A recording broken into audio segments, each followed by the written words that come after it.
They're fearful of me because I'm an intellectual warrior, because I'm like the Alexander the Great of libertarianism right now.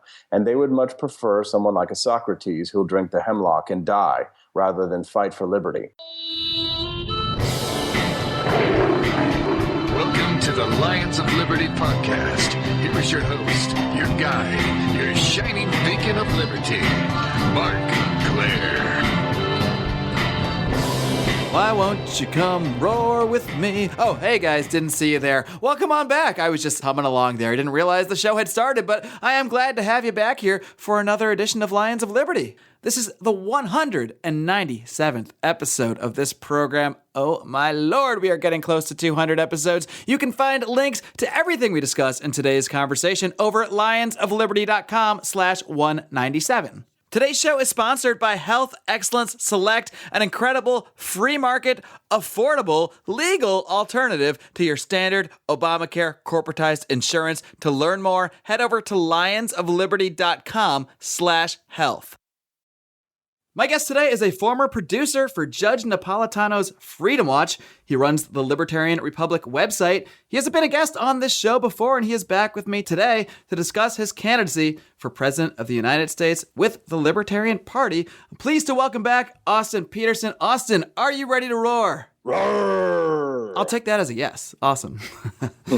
Welcome back, Austin. Like I said, it's good to have you back here. And I'd ask what you've been up to, but I think we have a pretty good idea what you've been up to, and that's spending most of your time running for president. Now, I've got some questions from my listeners that I'll pass along, and we'll try to get to that later on in the show. But first, I've got a few questions of my own, starting with the obvious. Why is Austin Petersen running for president? Because I think that we really need someone who has got the energy, the passion, the drive, and the knowledge to take the liberty movement into the future. I think that the liberty movement is strong and powerful and can accomplish great things if we are unified in purpose. We've seen Ron Paul accomplish great things. Gary Johnson's done great things. And we've seen lots of other libertarian leaders make great strides. And I think that if given this opportunity, I can take the message forward and sell the American people on a concept that but heretofore they have not been buying, which is that full idea of libertarianism, economic freedom, and personal liberty. Republicans and Democrats have been cutting those ideas in half. Republicans say, hey, you can have your economic liberty, but no personal freedoms. And the Democrats say, well, no economic liberty, but yeah, personal freedoms are fine. Libertarians offer both. That's what I represent, and that's what I'm fighting to do. Now, also, the last time you were on the show, we talked in depth about the non-aggression principle and why you reject that on the philosophical level. That was episode 120. We'll link to that in the show notes of this program for anyone that did not catch it. In order to run for president for the Libertarian Party, you have to sign a non-aggression pledge.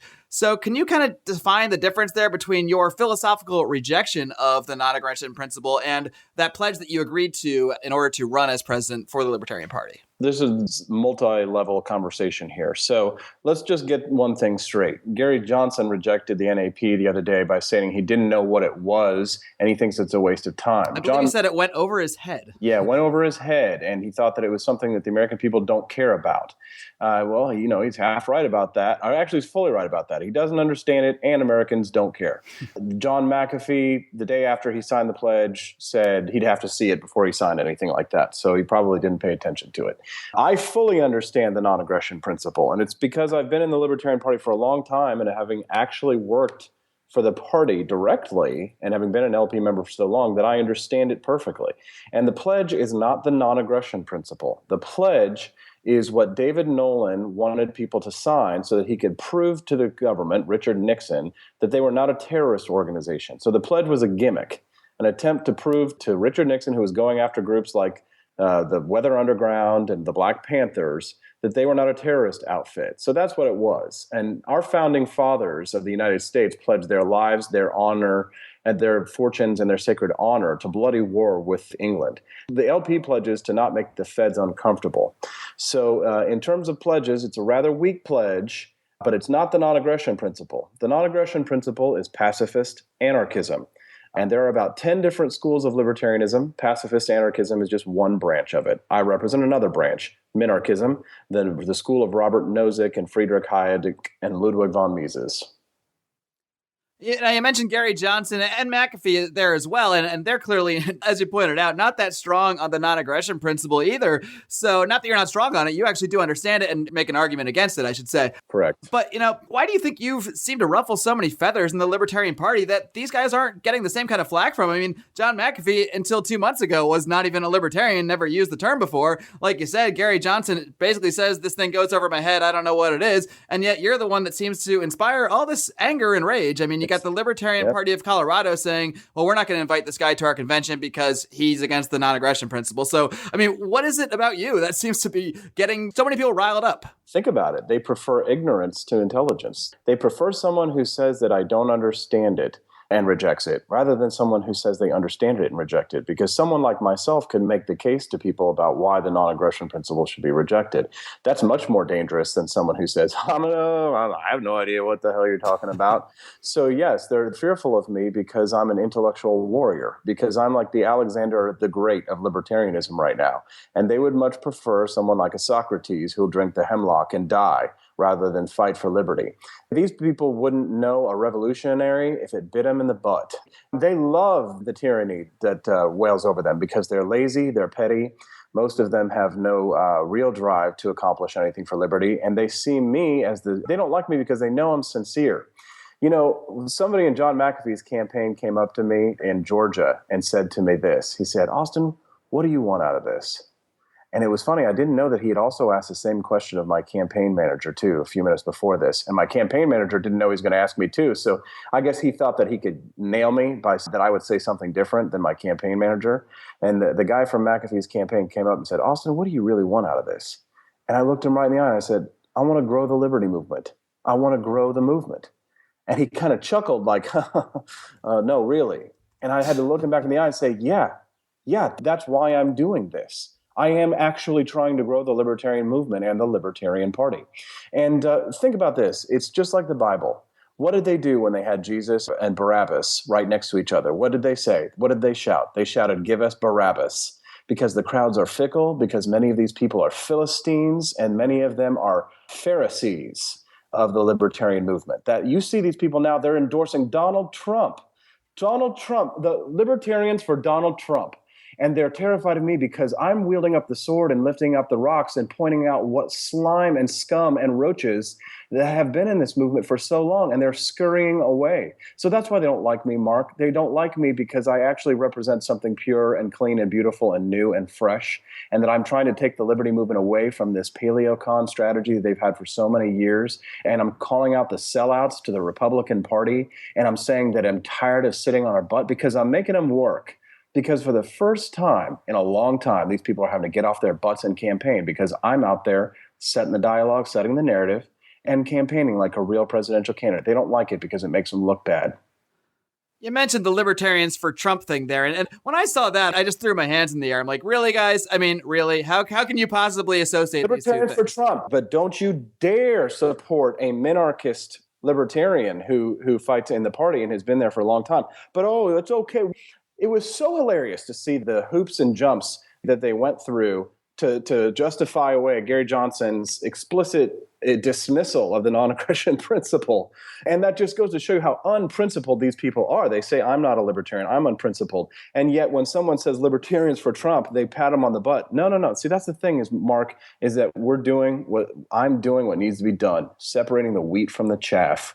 And it's got to get done, Mark, because we're never going to be able to advance into the future and start a newer, cleaner, fresher movement away from the old cults of personality, which is what we have around Johnson and the Pauls right now, in a new liberty movement with new names and new faces. And that's what we need, or else we're just going to stagnate this year. And that's what I'm afraid of. With your view of a lot of these other people in the libertarian movement, I mean, do you actually see yourself as having a chance to win a lot of these people over and actually take the nomination? Yeah, I do, actually, because you know what happens a lot of times is all they have to do is meet me in person and they change their mind. Some of them already didn't like me and, they've got a false idea in their head of what I am, so they don't give me a chance. But the ones who come with an open mind, who don't know me enough, and most of them, they just don't know me that well.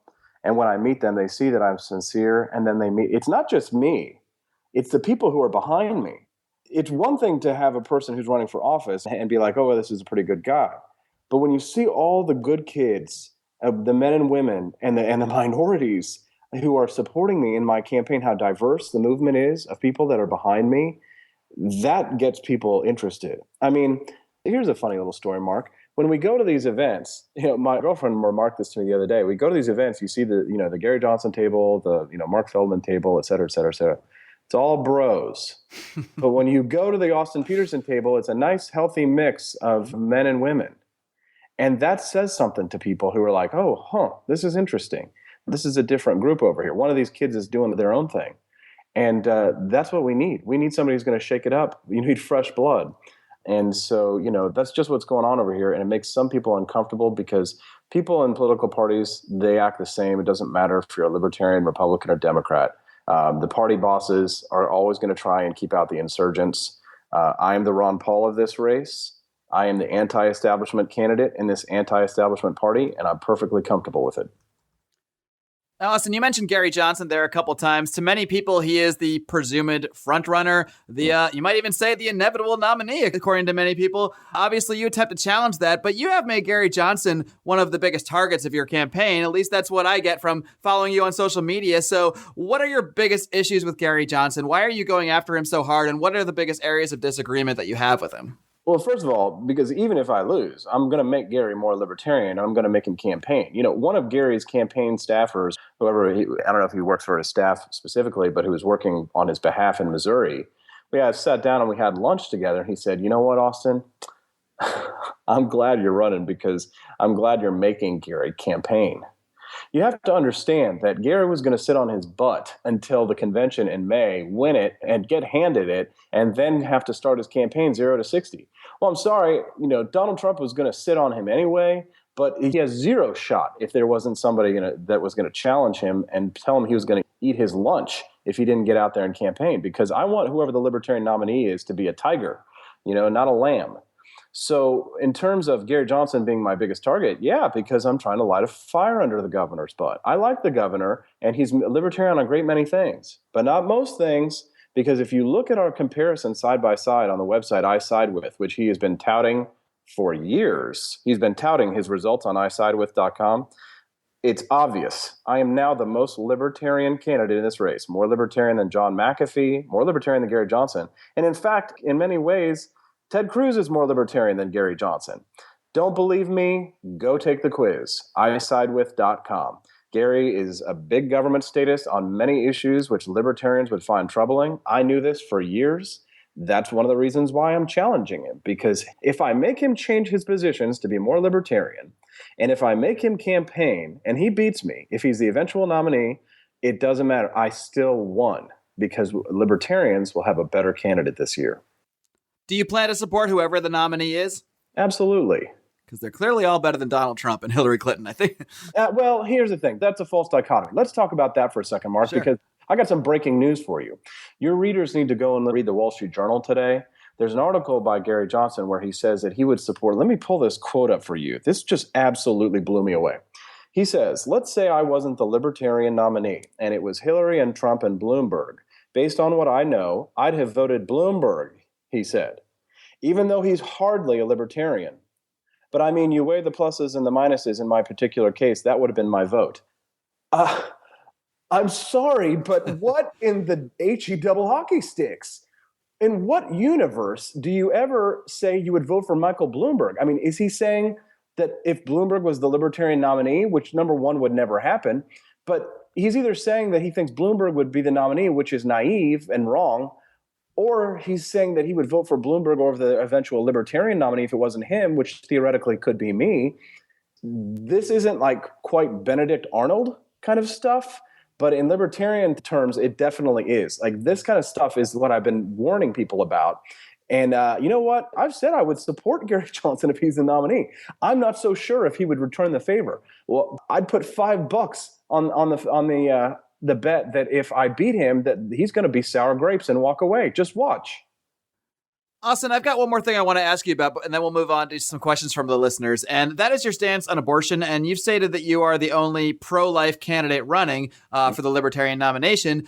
And yet you've also stated, and I don't have a quote here, so correct me if I'm wrong, that you believe government should stay out of the abortion issue. So how do you rectify that view? Because if you want government out of it, aren't you essentially pro-choice by the political definition? No, because abortion isn't monolithic. Abortion comes in many different questions with many different situations. It's not always just, hey, a woman going to an abortion clinic. There's late trimester abortions, there's first trimester abortions, there's abortifacients and birth control pills. I mean, Catholics believe that birth control, should be a crime, or at least some of the very, very hardcore Catholics are totally opposed to it. So you have to break it down on a piece-by-piece basis. Do I think that late trimester abortions, where you pull out a baby and suck its brains out, should be a criminal act by law? Absolutely. And also, do I think that RU486 pills, which is they call it the morning after pill, do I think that those should be illegal? Absolutely not. I can't, because I believe in ending the war on drugs. But in terms of what I believe is a consistent pro-life ethic, I am as pro-life as you can possibly be in a situation where, number one, your hands are tied because the president has no authority over abortion. So what do you really have? You have only, in a sense, you only have a moral stance that you can take. And I would urge all people to take a pro-life stance, because that is what I believe a virtuous and moral ethic. And we should always try and find ways that are non-governmental solutions first. Government is just like war. It should always be an absolute last resort. And I see many opportunities for us to not use government to stop abortions. The number one way to do that is to sell birth control pills over the counter. So as president, I'm only going to be in power for 8 years. So I'm going to use every single limited government method that I can to help stop abortions. That's what I plan on doing. And that's why I take that position. You can, let the conservatives go in and say that they're going to create some sort of totalitarian, authoritarian government and try and stop every single abortion. Let them fight that battle.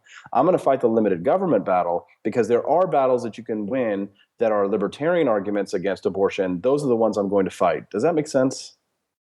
It does indeed. And speaking of making sense, Austin, I need to take a minute out to talk a little sense into my listeners about their healthcare choices and give a plug to our great sponsors over at Health Excellence Select. Now, I don't know about you guys, but I purchased my own health insurance, so personally, I was hit by some serious sticker shock after the implementation of Obamacare. My deductible more than doubled, my premium shot through the roof, and I'm just sitting here thinking, what am I actually getting for this? I'm a healthy guy, I don't go to the doctor, I really hadn't even been to a doctor for any major medical problem in years and years and years. So why would I spend hundreds and hundreds of dollars a month and then have to spend $6,000 or $8,000 in deductibles before I even see a dime of coverage for my healthcare? It just didn't add up. And it doesn't add up. It doesn't add up for most of us. But luckily, there is an alternative out there now. It's an alternative known as health sharing. And health sharing is simply awesome. I've gotten paid for every single medical bill I've submitted in full, 100%. This is not a joke. After I spend $500, I get everything else back. And our friends at Health Excellence Select have kicked it up a notch. They'll do all the work for you. They will find your doctors. They will set appointments for you. They'll provide you 24/7 access to doctors via Skype, so you don't even need to go to a doctor or pay a dime half the time. Health Excellence Select is truly revolutionary, and you guys are doing yourselves a disservice if you do not look into this amazing alternative to your standard corporatized Obamacare health insurance. You can learn more by heading over to lionsofliberty.com/health, or if you're ready to sign up, you can directly call my representative, Jeff Cantor, at 440-283-6849. Tell him Mark from Lions of Liberty sent you. Now, Austin, I just want to move on. We've got some listener questions here, and I did invite my listeners to ask you questions for this interview over in our private Facebook group, the Lions of Liberty Forum. So I'm going to tick off a few right now, starting with Trey Waits, who asks, what would Austin Petersen's first day in office look like as the president? Well, assuming that I am not sleeping off my hangover from the insane inaugural party. That might be the real day one. Wake up around 2 p.m., drink a mimosa. Right, exactly. Roll out of the Lincoln bedroom and head over to the nearest brunch spot. Exactly, yeah. Take a dip in the White House pool. I mean, really, that should be everyone's first day if we were going to be honest here. Can you give the guy a minute to bask in the glory? Yeah, exactly. I get one single minute to bask in the glory. I would direct Congress and work with congressional leaders such as Rand Paul, Mike Lee, Ted Cruz, Justin Amash, Massey in Kentucky, and ask them to send me legislation overturning Obamacare, the ACA, restoring a free market in healthcare. I would ask for them to send me legislation that would cut spending, cut taxes, and focus on those fiscal issues so that we can get government in check. I want across-the-board spending cuts. Every single program of the federal government will take a haircut under my administration, or I will veto every bill that does not put us on the path towards a balanced budget. So you're telling me you would actually ask Congress to do something instead of being a totalitarian and just, making executive orders all on your own? Oh, yeah. I get all kinds of hell from libertarians on this, but I am a constitutional libertarian, meaning that I have to put my ideology to the side and obey my oath of office, which is obeying the Constitution. I will obey the Constitution. And, it would be the most libertarian president in history if you just obeyed the Constitution. So that's what I plan on doing.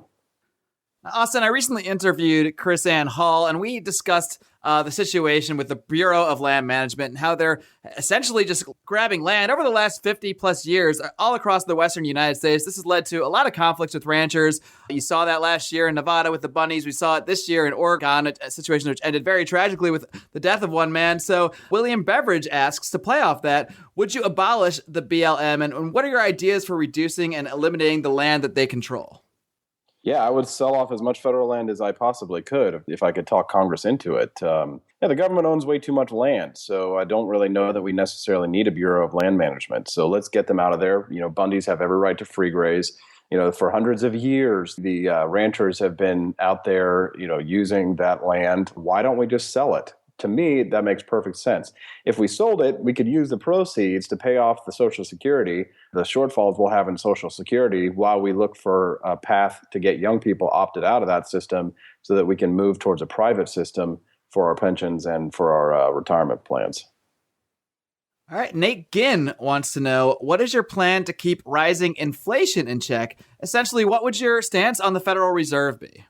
I would like to end the Federal Reserve through competition, and the way that I would do that is to direct Congress to send me legislation abolishing laws of legal tender. And this would mean that we would legalize competition. Bitcoins could compete, gold and silver could compete. We could have a real free market monetary policy. I've been very inspired by Dr. Friedrich Hayek's free market monetary policy, and I think that we've actually had something similar here in the United States. It wasn't a full free banking system. It was more of a state chartered system. And the opponents of it were correct that it was very confusing at the time. Of course, no one had a calculator, and it was very difficult to work with exchange rates across the many states. But it was a state licensing scheme rather than a federal licensing scheme in terms of our currency. But I would like to see banks given the option to compete. Now let's let banks compete. Let's let the free market work. Friedrich Hayek said that we'll never know what good money is as long as government controls the tap. So we should allow private banks to issue their own currency and just see what happens. There was a man who did something like this, Bernard von Nothaus. He started the Liberty Dollar. They called him an economic terrorist for circulating gold and silver coins and gold and silver certificates to the people of his small town. There is nothing inherently violent or terrorist-ish about circulating gold and silver coins. It would be a revolution if I won the White House, because all of a sudden, free, peaceful people who are not engaging in any kind of crime or harming anyone through such means would suddenly be free to do as they please, provided they harm no one else. We need a free market in money. We need competition against the Federal Reserve. We need alternative free market institutions to rise up and challenge the creature from Jekyll Island. Is it safe to say that a guy like Bernard von Nothaus would be one of the first people you look to pardon, people like that? Oh, absolutely. In a hot second. All right, moving along. Keith Doran, I hope I pronounced that correctly. If not, I apologize. He wants to know what your stance is on climate change and basically what the libertarian stance should be on climate change. Do you think it's a government issue, or do you think the whole thing is just bunk? Yeah, I'll tell you what. Truth is that I'm not a climate scientist and I don't know, but I do look to scientific consensus on things like that, of course. But of course, scientific consensus has been wrong in the past, so I try and be skeptical. I'm always a very skeptical person. And I think that the libertarian stance on climate change or global warming or whatever you'd like to call it should be this. We don't know, but the government isn't the solution. That's just the reality. No government could possibly be powerful enough to alter the climate. To me, I think that it's a fallacy, and whatever the problem is, government isn't the solution. Yeah, I mean, I think it's safe to say, regardless of what one might believe about the science of global warming, any serious analysis of the issue would tell you that trading carbon credits through a government scheme is not going to help the situation whatsoever. No, it's absolutely not. Besides, we need to invade China, Japan, we need to invade Russia, take over their economies, and force them into the same system because they're the major polluters anyway. Careful, I could clip that quote off and make you I sound know, like you. I know. All right, we want to move on to Austin Broderson. A little bit more of a lighthearted question here. Austin wants to know, what is your favorite and least favorite thing about running for president? Oh, that's a really good question. That's why it made the cut. Wow. The least favorite thing, I think I can start with that. There's a lot of things to not like about running for public office. First of all, is people taking your things out of context. The fact that you find out that people really just don't have a sense of humor. I'm very lighthearted and I like to tease my friends, and I have a very sweet, silly personality. Sometimes I come across as kind of a jerk online, but my main personality is to be humorous. So I guess what I don't like about running for president is that I can't be as fun or funny as I'd like to be. People expect you to be serious. They expect you to act serious. And I can find humor in even the most serious situations. I've always been that way. So I guess that I have to be more buttoned down in a sense. But I understand it comes with the territory because I'm trying to represent the people of the United States, which means that I need to forego some of my perhaps more mirthful sides of my personality in order to be a better representative. So I accept that. What do I like about running for president? I would say it's the attention, but most of the attention is negative. I don't know. I guess what I really do love about it is that I get to inspire people, is that people that I've met across the country come out and say, you know what, Austin? I was a conservative Republican until I read the Libertarian Republic, and now because of your news website, I'm a full-blown libertarian. Thank you. And let me buy you a beer, and that I get to go around and touch people and inspire them more than like podcasts like this or television appearances. I make dozens and dozens of phone calls a day to talk to people, to raise money, of course, but also to listen to people's concerns. And when I listen to people's concerns and I have a contact with them, it creates a bond and a feeling of trust and community.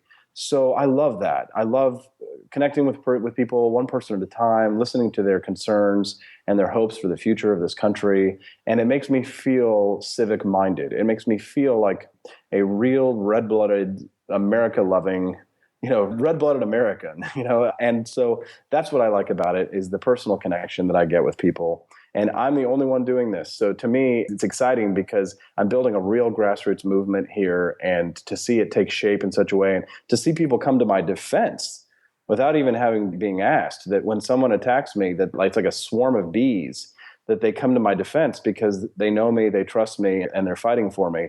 That makes me feel like a real champion. And that to me is the best part.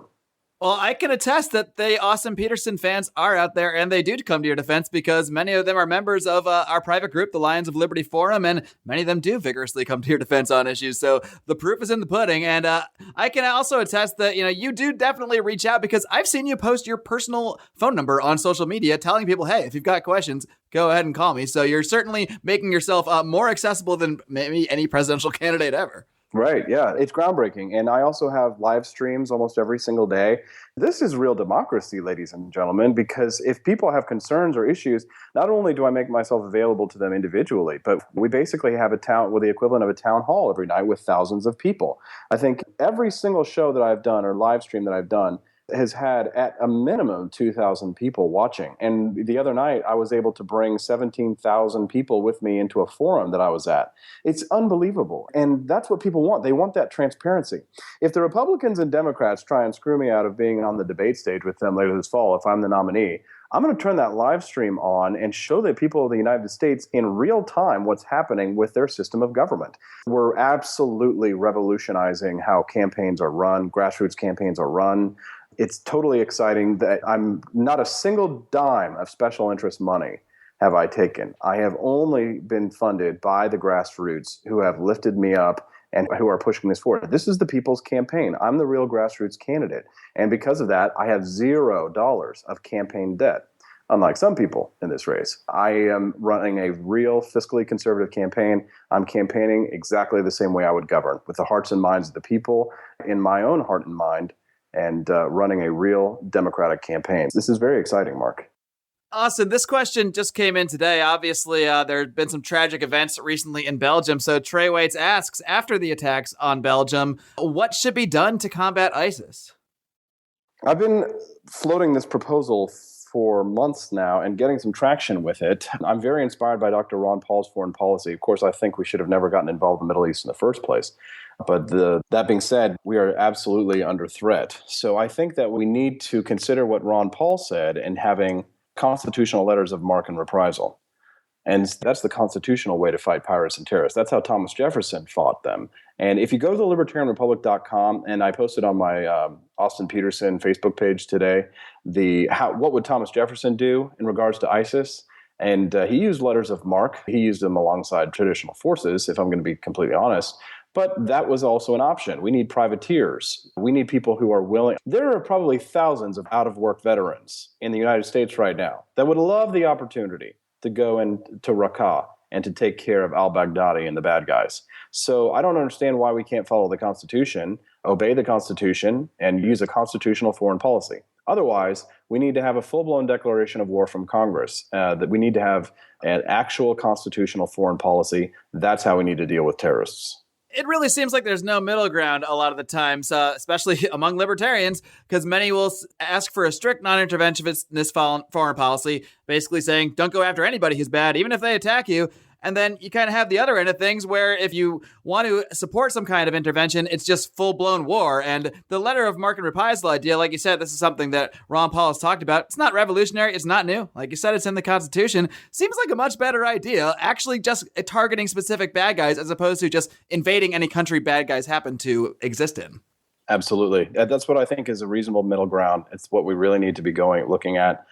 And I'm very excited to have the opportunity to present these ideas to American people. For the first time, I see many people are talking about the Constitution again, and they're talking about what it means to have a separation of powers, and they're talking about what it means for the executive branch. What are the powers of the executive branch? What are the powers of the legislative branch? We're having discussions about eminent domain, how it's anti-libertarian, but it is constitutional. And what would you do if you were a president if you had an issue of eminent domain? These questions are coming up, Mark.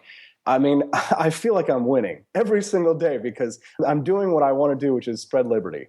And more people are getting interested in the Constitution and the libertarian ideas. And I really don't care about the haters. My skin is so thick, it doesn't get under my skin to have all the people attacking me about, the nap or whatever stupid issue of the day they happen to take with me. They don't like my ego, et cetera, et cetera. I really don't care because when I see, 16 and 17-year-old kids coming out to the rallies bringing their parents, and they're like, I had a father come up to me after his son had kind of fanboyed on me. And his father came up to me and said, thank you for getting my son interested in politics. And it was like, wow, win. That's a huge win for me. That's a major psychological victory. His son may not be able to vote for me in the general election, but his father might. But the reality is that I'm building a generational liberty movement. This campaign is doing something that no other campaign is doing right now, inspiring young people, getting people active and excited again. And I'm just happy to be a part of it. Well, that does have to be an amazing feeling because as much as we might debate the minutiae of libertarian philosophy and this sort of thing, the first step in any of this conversation is getting people interested in politics, getting people to care in the first place. So that's got to be a tremendous feeling to hear that from somebody. I mean, so many people on the show will reference people like Ron Paul or Ayn Rand as the person that first inspired them to become more interested in politics. So I'm sure it's just an incredible feeling when somebody tells you that you're the one that did that for them. Yep, absolutely. Exactly. Yeah. I never thought I would actually be in that position. I just always, when I first started getting involved in mainstream politics, I was doing grassroots volunteering for Ron Paul, just doing whatever I could to help propel his campaign forward. And then one thing sort of led to another, and I kind of fell into this situation. But every man meets his moment. People ask me, why are you running for president? I looked at the timing and I said to myself, this is probably the time when I need to do something like this because I'm needed. You can tell when you have purpose in your life and you feel yourself drawn to something, you know that it's the right time. And when I looked at the field of candidates, when I looked at how desperate people were, when I saw how dejected people were after, Rand was not doing well last year, when I saw the looming Trump, the Trump steamroller coming at us and Hillary Clinton inevitable on the left, I said to myself, I'm better than all of these candidates. I'm going to go ahead and put my name in there. I'm going to fight for the libertarian torch. and I'm going to offer myself up as tribute in this Hunger Games. In these Hunger Games. Well, let's hope it doesn't get as extreme as the Hunger Games, but sometimes it feels that way in the political arena for sure. Now, Austin, just one more question. I got to squeak in here. I have to. From Kyle Anzalone, he wants to know, do you have any plans to drop acid with John McAfee? Because for those that don't know, he did actually offer you to come and drop acid with him on a recent libertarian debate. I hope this is the only time I ever have to use this politician's comment. I'm going to tell you right now, no comment. All right. Well, people out there, you can make of that no comment what you will. Austin, I do thank you for coming on the show. We may not agree on every little issue, but I do think you are really bringing something important to this race. And I keep seeing people posting these I side with, and a lot of them seem to be coming up Austin Petersen. So they're definitely causing some traction out there with people. So I wish you the best of luck. And I hope every one of these state parties invites you to their conventions, invites you to their debates, because, you know, the grounds for leaving you off of it certainly doesn't seem to be met by other people. So I think we need as many great voices in there as possible, and you certainly are one of them. Thank you, Mark. Have a great day. Take care, Austin. Have a good one, man. Bye. All right, folks, I hope you enjoyed my conversation today with presidential candidate Austin Petersen. Now, I know this guy causes a lot of feathers to be ruffled in the libertarian movement. We've seen that by certain libertarian state parties rejecting his candidacy, trying to reject his presidents at their conventions altogether. And frankly, I just don't see the reason why, because, look, if you're comparing him to everybody else, and look, I don't agree with Austin on everything. We've discussed this. You can go back to episode 120 of this program, and you can hear some of our disagreements on things. But really, at the end of the day, we need a lot of voices in this liberty movement, and for certain sections of the Libertarian Party do pick and choose certain people to exclude for reasons that really don't line up with the other candidates. Just seems to make no sense at all. Now, to me, Austin seems like a pretty sincere guy who is trying to do what he's doing and build a liberty movement and is being sincere in his run for president. Now, you might not like his methods, you might not like a lot of his statements, you might not like his positions. That's all well and good. But I do think he's a voice worth listening to and a voice worth conversing with, and that's why I conversed with him here today. And now you guys heard a lot of questions today from listeners of this program, and you may be wondering, well, how come my question isn't in there? How do I get questions to your guests? Well, an easy way to do that is by joining our private group on Facebook. That's the Lions of Liberty Forum. Just type Lions of Liberty Forum in your little search bar on Facebook. It should just pop right up. We'll also, of course, link to that in the show notes for this program over at lionsofliberty.com/197. Another way you can connect with me, if you're not a Facebook guy, no problem. There are several ways you can connect with us. You can also find us on Twitter at Lions of Liberty. Our main Facebook page, I shouldn't leave out, is found at facebook.com/Lions of Liberty. Please do connect with us there. But if you just aren't a fan of social media, no problem. You can also email me, Marc, M-A-R-C, that's M-A-R-C, no K, guys, Marc, M-A-R-C at lionsofliberty.com. I'm happy to take any suggestions, questions, criticisms, whatever you got. I'm just happy to have you a part of this conversation.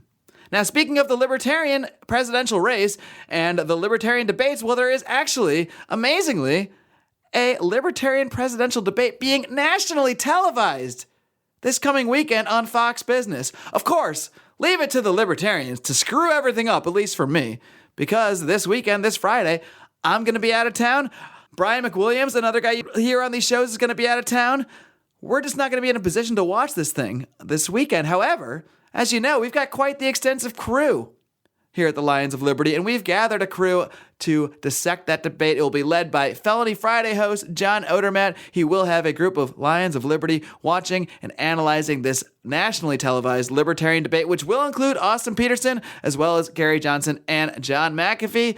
No report on whether anybody will be doing acid before, during, or after this debate. That remains to be seen, but it should be interesting either way. So we do encourage you to come back next Monday for a recap of the Libertarian presidential debate. Of course, between now and then, you've got another great edition of Felony Friday this coming Friday in your Lions of Liberty podcast feed, a weekly look at the broken criminal justice system. Do not forget to subscribe so you don't miss any episodes. Subscribe on iTunes, subscribe on Stitcher. If you enjoy listening on YouTube, all our shows are up on our YouTube channel as well. You can subscribe to us there. If you like listening on your Amazon Echo, you can just yell at that thing, Alexa, Play me Lions of Liberty on TuneIn, and she'll do it. TuneIn Radio, we're on there as well. That's how you listen to podcasts through your Amazon Echo device. There's really no shortage of methods by which you can participate in this program.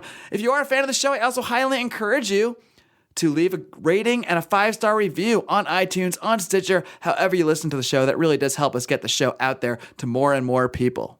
And if you want to toss a few ducats our way, don't forget you can always shop at our Amazon affiliate link, which you can find at lionsofliberty.com/Amazon. Just click on that puppy, bookmark it, and keep doing all your online shopping through there. It costs you nothing extra and sends a few ducats back our way. And we need ducats to keep this podcast going because we're almost at episode 200. We are so close to this exciting milestone. I could not have done it without you guys, because without an audience, there's really no point in doing a podcast, to be clear. So thank you so much for tuning in. Thank you for being part of this program. Thank you for everyone that suggested questions for Austin Petersen. I will keep trying to reach out to my listeners and finding new ways to get you involved in this program. Until next time, folks, live long and live free.